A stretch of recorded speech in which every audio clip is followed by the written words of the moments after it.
you share with us your perspective on this matter? Why is John Kerry so relentlessly attacking agriculture? This is just part of John Kerry. This is a man who is an elitist, to say the very least, appointed to a made-up position, pushing a radical agenda as he jets around the globe, emitting tons of CO2 and emissions, and then he tells us how to live our lives. And lives depend on agriculture, food. That's our food source, John. You know, get with the program.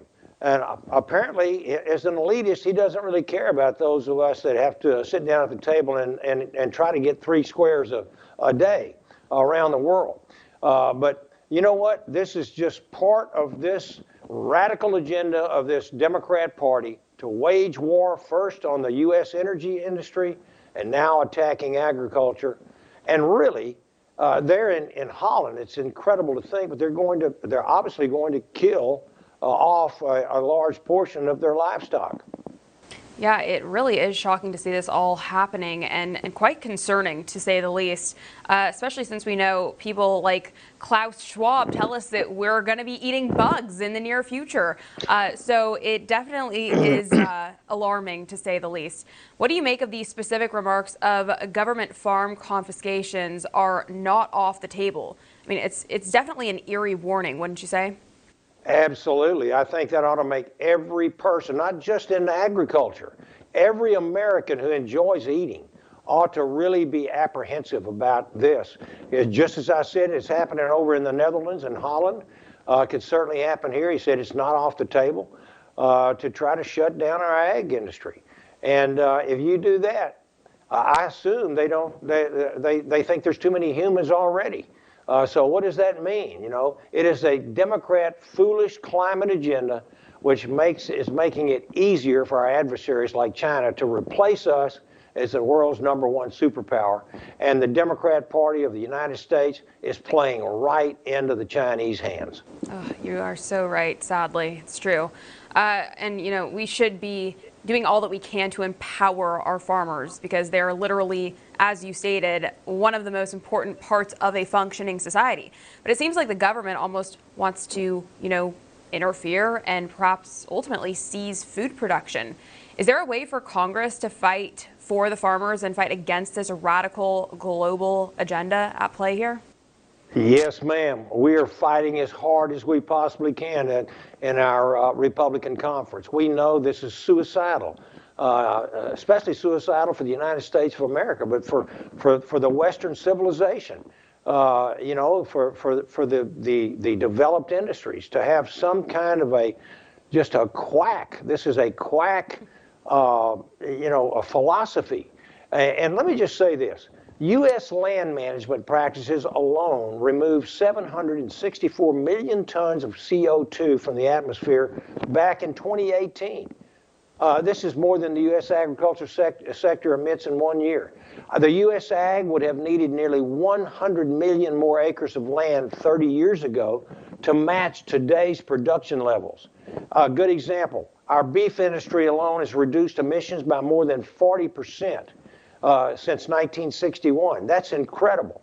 And here we are with John Kerry, as you said just a second ago, saying the U.S. government confiscation of farms is an option that is still on the table.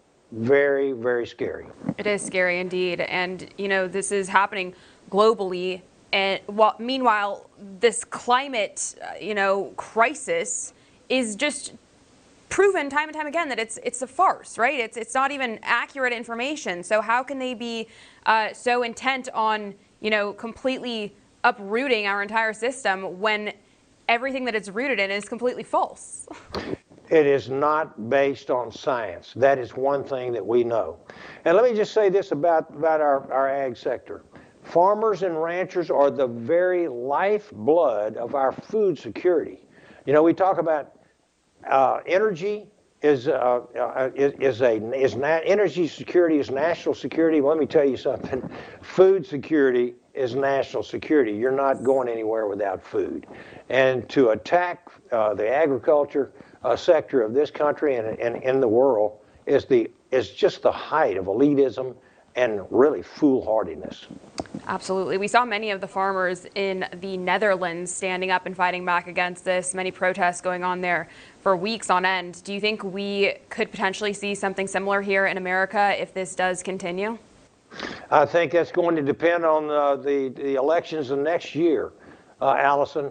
I can tell you that Kerry is living in a fantasy world if he thinks that American farmers and the American people as a whole would ever tolerate something like that. Yeah, I think you're right about that.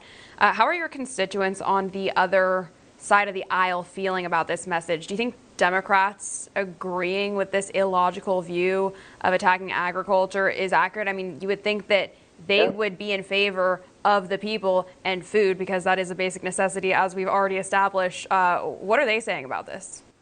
I think they go right along with it, Allison. It's incredible to me to have seen them over the last 4 years. They had the majority of our House of Representatives over and over and over again. I would look at them during debates and look at their bills and their opposition to our bills and think, how can anybody with a lick of common sense have a philosophy and an ideology like this? But they seem to fall in lockstep with this radical agenda of Nancy Pelosi that she had over the last 4 years, and now Joe Biden and his radical minions. There's the Marxist philosophy and ideology of the Green New Deal plus the social agenda that they have.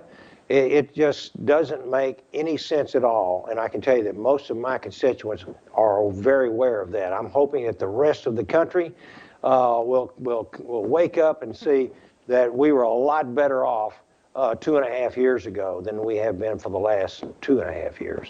Yeah, you took the words right out of